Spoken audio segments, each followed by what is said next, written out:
Balimao Anyokma, c'est que les politologues depuis New York. Très très urgent et très très bonne nouvelle. Balimao, billet mardi 31 mai 2022. Awa, bonne nouvelle pour le Djumeni.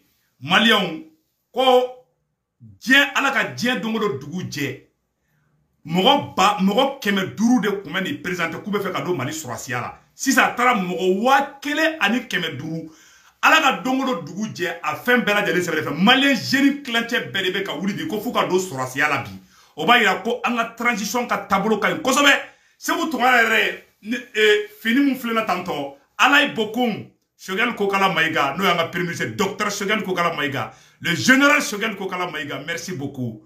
Abela Djelia de Lukibala Nade, ne alay beaucoup ni Kalaka Djande, donc vraiment, alay beaucoup fou. Shogun Fana livre Dja, nous livre Yaoula. Donc, Maréchal Assimi Fana fou. Aïe, t'es grave, Maréchal Assimi Kou. Vraiment, Malion, et maintenant, ni fait mourir Aoula, d'abord les bancs de dos, vidéo de dos, oui, démonstration d'Oreda, nouvelle Fana Djumenye. Ko CEDEAO bena sanction bon Mali kani ala na kira sonama CEDEAO sanction gani bena bo ko Mali ya avion mun fana santourné et nous kun kelebe ka bloquer et faire Espagne ana kasain ko avion ina blala san sisa tuabu desera France desera ou bena Assimi negen de sisa mais nouvelle dobe attention de ko France be fait ka taka ka base sigi aga base Union européenne mo be fait ka tuka base sigi et Douguin Konan Balimao, et Burkina, et Niger, comme fait tout à base sigi au Yoro là. Amalia, bonne nouvelle, tout le monde bami yere, n'a une bonne nouvelle, ma bonne samono. Quand Irisou est farine bleu, nous avons encore le bleu. Quand Irisou no au Tony, Chaman Baden de Ke, bâton kono ka black ataka la jine port là. Mali commerçant do taraka takata, ani Mali autorité mo oula katakata. Ko Congo banna minoko banna Irisou ye dumuni babla kana dama la jene port là, on fera bonne nouvelle bi, a mettre là qu'on fera kana tout de suite.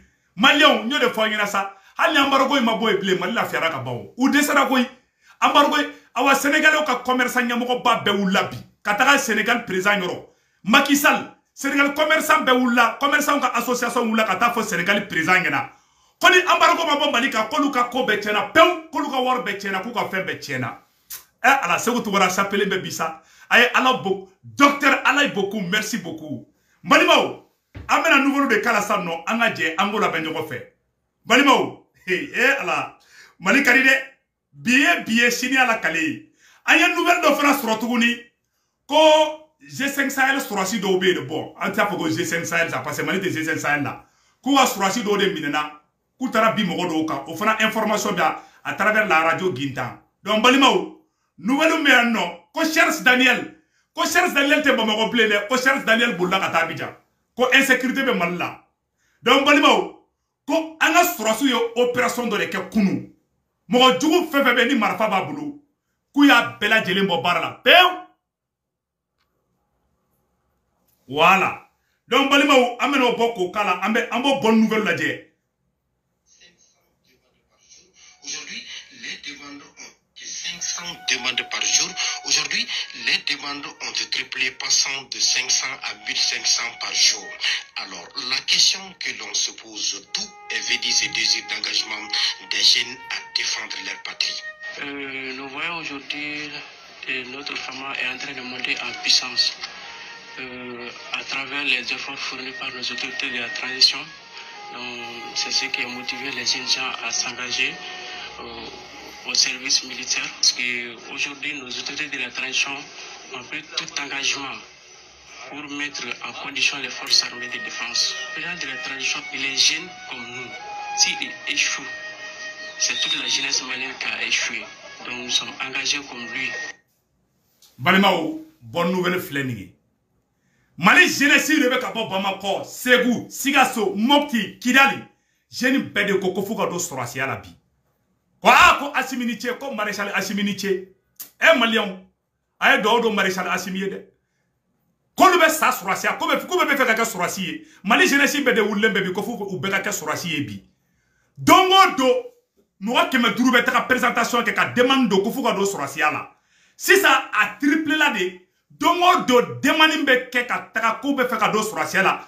Ma wa kele ani keme duru o bonjongo. ala ka dongo dugu jɛ demani wa kele ani kɛmɛ duuru de bɛ don ko fo ka don sɔrɔsiya la ni jeune minnu filɛ nin ye ninnu bɛ fɛ ka don sɔrɔsiya la n bɛna volume b'a la ka kala ka expliquer an ka lajɛ ni jeune minnu filɛ nin an ɲɛ bɛ ni photo nin na ni ye jeune de ye minnu bɛ fɛ ka don sɔrɔsiya la don o don u bɛ taa demande don ko fo ka kɛ sɔrɔsi de ye o b'a yira k'a fɔ bi an ka armée l'armée malienne est en train de monter en puissance n balimaw an bɛ maréchal Assimi fo an bɛ transition mɔgɔ bɛɛ fo an bɛ général Choguel fana fo maliyɛnw o tɛmɛnen kɔfɛ ka b'a la aw bɛɛ lajɛlen y'a ye dɛ ko Charles Daniel fana bolila ka taa Côte d'Ivoire de an bɛ tila k'o fana nouvelle kala an ka jɛ k'o lamɛn ɲɔgɔn fɛ ko contrairement à ses publications depuis la fermeture de RFI et France 24 Charles Daniel a quitté Bamako pour Abidjan pour raison sécuritaire. Cela fait 2 mois qu'il est à Abidjan. Nos autorités ne doivent plus accepter son retour au Mali. Mogodo sebe. Ko wana soko Assimi kana soko Charles Daniel kana malabli. Mais oro ka gele parce que nationalité malienne de Charles Daniel Boulou. Donc oro ka gele. Donc net se ka kuma kan. Mais bon, akene baraka RFI là. Balimao aux nouvelles de Benno. O temene ko fe ka bala tuguni. Ko Mali avion mu commandé ko Kassa. A avion photo fleningi. Avion mu flene ko Mali a commandé ko Kassa. Ko sona ko avion ngana Malila.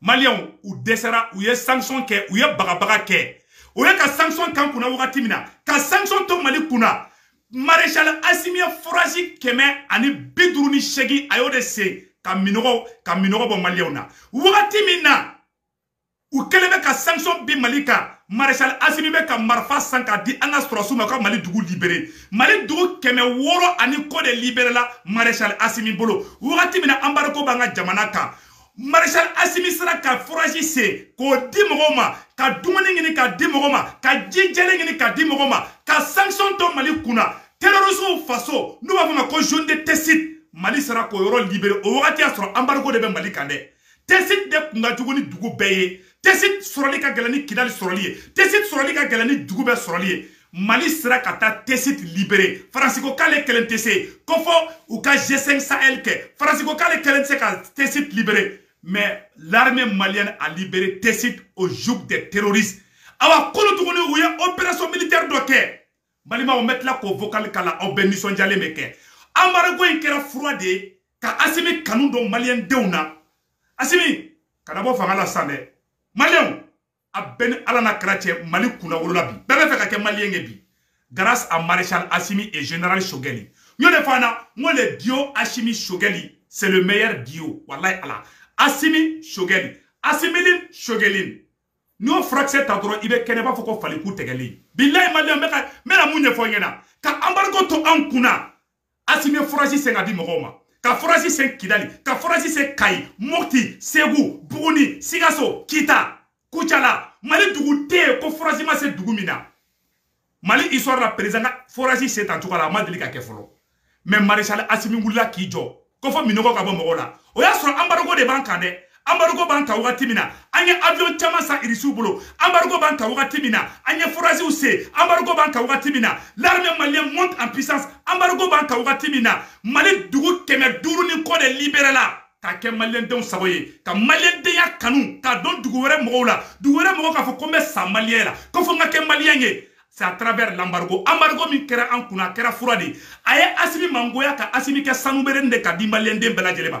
Embargo nye Assimi sangro tadi. Embargo nye Mali sangro tadi. Embargo nye force de di armée malienne ma. Embargo nye terroristes tachinye. Embargo nye Mali taka sangro tadi. Jiebe ka nyebo Mali fe. Embargo nye façon den jugu bela jele maloya.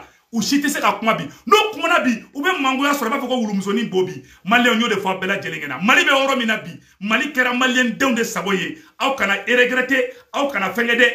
Embargo in bantola do pew ni embargo ko bantola de ko ni embargo ko bana pew. Sénégal commerçant wula ka taka Sénégal président yoro. Ko ni embargo ma boy. Ka bena gele ya de. Mali opérateur fenge bébé ka yele ma ka taka la jinani Mauritanie de samno. Au moins Sénégal économie ma. Macky Sall le ko kale président ba de ko embargo ka ba Mali kuna. Malien ambo farana irisu. Ah malima o nouvelle duma be bide. Irisu fana tara ka taka balo chamamba de taka di Malima. Aye nyora jede. 11 000 tonnes de blé en transit du port de Conakry pour la République du Mali. Irisouye et farni ton batanikele ou yore plakataka la jine port la Mali commerçant on taruta. Ouatimina farasi be k'a ɲini a tɛ k'a sɔrɔ anglais be k'a ɲini u tɛ k'a sɔrɔ wagati min na farine ko dɛsɛ bɛ diɲɛ fan bɛɛ irisiw ko maliyɛnw tɛ si kɔngɔ la maréchal Assimi ka hɔrɔnya n'a ka tilelenya bolo irisiw ka président ko maliyɛnw ko kɔngɔ tɛ maliyɛnw faga en tant qu'olu be yen diɲɛ bɛɛ Ukraine ni Irisi olu de bɛ farine sɛrɛ ka tɛmɛ diɲɛ mɔgɔ bɛɛ kan awa u y'a ci Mali ma tɔni 10,000 k'a ci an ma a bɛɛ lajɛlen sɛbɛnnen filɛ nin ye. L'année de tout record, le port de Conakry est une plateforme en pleine mutation dont l'objectif est de capter le transit malien grâce à son offensive commerciale. Plusieurs accords ont été scellés entre la société Alport Conakry et certains opérateurs économiques maliens. Pour lier l'acte de parole, 11 000 tonnes de blé en transit pour le Mali ont été reçues par la société Alport Conakry. Concession terminale, environ 16h40 et les opérations de déchargement ont commencé à 19h. Il est à préciser que 11 000 tonnes de blé appartiennent au groupe Keïta. 7 000 tonnes. Au groupe Moulin du Mali, 2 000 tonnes. Au groupe Moulin du Sahel, 2 000 tonnes. Donc, Balimao, il y a clac au l'union. Il y a balo ba dende black canal la dine por la farnou bala fin chaman bala ka dama ko kongo kana malien faga malien o ba ira ka fo malien be ka rami munyini bi ala o de dama bi malien be ka sigo président mina bi ala de Assimi shogali chi ku kana anyaji che awa o yanyaji che damene ni cheche ko kibe bla ni transition contre la abe gele ya imade malien ba ambe ya fateli au fe ayake ala kama an fa dɔ bɔra ka kuma a ye transition na gosi an ka cɛkɔrɔba an ka imamu a y'a kɛ ala kama kana kuma jugu foyi fɔ imamu ma bilen n b'aw deli a ye ɲina imamu kɔ a y'a ɲɛsin Mali ko in ma aw kana kuma jugu fɔ a y'a page tourner viromaniw fara activiste kan Mali journalistes a y'a kɛ ala ana kira kama aw kana taa mɔgɔ si la sigi a ka plateau sanfɛ ko imamu ye nin fɔ dɛ e ka hakilinata ye mun ye a y'a dabila ten quoi a y'a kaɲi an fa de don hali n'a y'a nɛnɛ an bɛ sɔn a ma an bɛ Mali justice fo. Le fait que justice ma wuli ka be ko kɛ nin ko la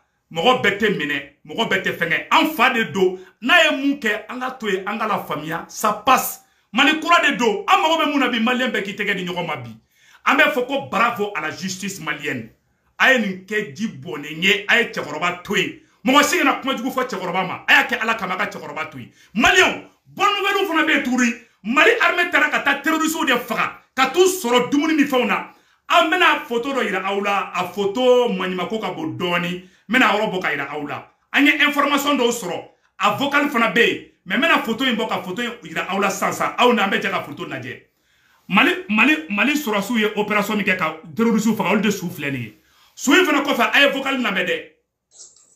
Vision kɔnɔ mɔgɔ bɛɛ lajɛlen b'o fo ayiwa sɔrɔ an tun bɛ k'a fɔ aw ye an ka baro kɛnɛ na an ko terroristes boni kɔnɔna na o y'a yira k'a fɔ k'olu kɔni dimina ko mobili ti bɔ Bamako tɛ bɔ Moti a tɛ bɔ Douentza ko ka taa Gawo ko mobili yɛrɛ fana tɛ bɔ Gawo ko ka tɛmɛ Boni ko ka na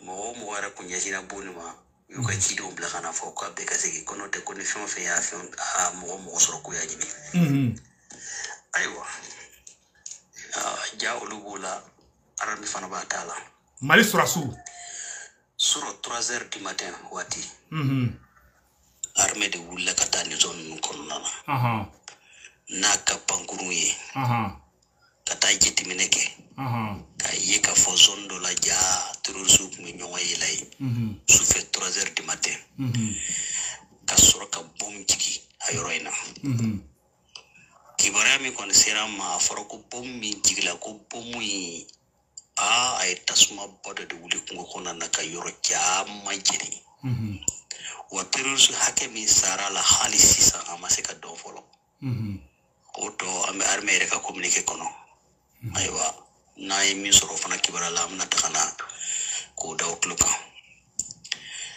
nin cogo in na kɔni alhamdulillah an bɛ dugawu kɛ ala ka a kɛ ɲɛtaga ye ala kana kɔfɛ segi ye foyi don armée ka baara ninnu na ka kɛ ɲɛtaga ye dɔrɔn n balimaw aw bɛɛ lajɛlen images ye ko kunu suro 3h du matin Mali armée wulila ka taa jigin maajugu ninnu kan k'a kɛra fagali ye dɛ a image do ben se ko lira mais une information mi soro o de ni balima o wa ira ko l'armée malienne est en train de monter en puissance malien angana ngina toujours de anjugu no ye ajugu kele ne bana bi o ye faransi di malien akana bi distraction foi konnana asimi gayene do shogeli gayene do asimi ni shogeli e fuseni la sala de mo shite se ku fara ma shite se mo ngunu me kamanganchi akara mo shi jabi ambe rom na ko bi anga kenyo fa malien ali mali jeli fla faransi ku ye nyogon jabi u fla be ko kadi se ko to ko bomani kalama ambe kabe hali mali wulu fla yo be ka kele ke bi ne ba fo mo ka kele dabla ali wulu hali kana to bamako ne wulu fla e kele ne taru la fara ne te fe malien shiga se mabi jugu kele ne bana be o faransi di terrorisme no me fagal la de billahi ni o to fo to ye faransi de fo donc ay rama kana kele ay rama kana se nyogoma comme temena kunu ango page tourner ambe page dumamba minabi no ye victoire yi awa ko mali avion min commandé no kun bana kuta avion di anya avion kamena avion soro balimaw avion photo flene ko kazai u kun kuta di me uye décision ta kumina avion di ko avion be se bamako bibe avion be sara la katara amba ngini mali autorité mo fait ni avion sera bamako u ka avion supervisé u kana gringa anga sura sura do avion ngono de u ko kolosu yere la aywa moye ministre fana ka contrat ye uko kolosi ministre la de ministre ka ko mainde ministre nous bi se u ka ministre genga bo mali kono ministre ye français de amo conseil ken duma donc ay information mon fana soro tuguni ko l'Union européenne souhaite installer ses missions au Niger, au Burkina Faso dans l'un des pays côtes du golfe de la Guinée. En effet, la première mission à être déployée semble être le Niger parce que les autorités avaient déjà demandé à l'Union européenne de créer un centre d'excellence en matière de logistique et de maintenance dans les environs de Niamey. Balimao, Kaiwa, Français va faire tout à base et Union européenne va faire tout à base Takuba, ko Takuba va faire tout à base Niger. Comment faire do autant faranga tuguni. Donc avant mungine asimi fait. Ou kabo angabo CDA ou la ou kelengi. Flana aye ministre genga taka banga dugula. Ni ministre toranga dugula anga dugute sumade ministre nyamoko be français di. Oyanga conseil ko danga autorité mogoma ambe autorité mogo ko bi ambu ko shini ne se bu tongara be malien be fe bilay ala malien be ko kadne hali soso me malla kadne ne te mogo jugate ne kono goy jugu kun kelen bana oye français di mali anga kenyo fe mali jelu ay kenyo fe mali jeunesse ay kenyo fe mali karamogo ay kenyo fe mali demisenu mali mogorobaw mali karamogo mali chrétien mali sulameo mali donso mali siya be ambe kan tege di nyogo mabi ni fewere ma fara saya ba fara bi ebe ne critique bi non se bu tukara nta ngolo fe a chega jugu ile sara domine be ngina ne kokoi che ni fewere ma fara saya ba fara billahi ala ni fewere ma fara jien kono wallahi saya ba fara anga ke nyogo fe a vivant anga to na sara anga ta nyogo tanto anga ta nyogo su tanto saya imba betan ankle fugula mene kungola ni shogeli ni fenge ya dinema ala bokum ya dinema fugula nebe sa donda dobe ni fugula ndu ni blogi ba mu flenna nebe sa donda ni meta ka di mo wore ma mo wore be ni ndu ame fe na bambulo antata chi téléphone mu flenna sara sandro ni téléphone be ta ka di mo godoma c'est la vérité fe bambulo antate fe be kalfalana I muso kalfala I den kalfala I ga so kalfala I ga mobili kalfala mali anga kenyo fe sa anga na faso ina bla machi na ma ben wala jugu be sana ambe kan tege di nyogoma do fana ko kabe forma ko faso de jugu ni farati defa mo ba fama ki faso de jugu yede ango chien fana fo nyogoma de mais ala ka klini ma dan bela jelima akambe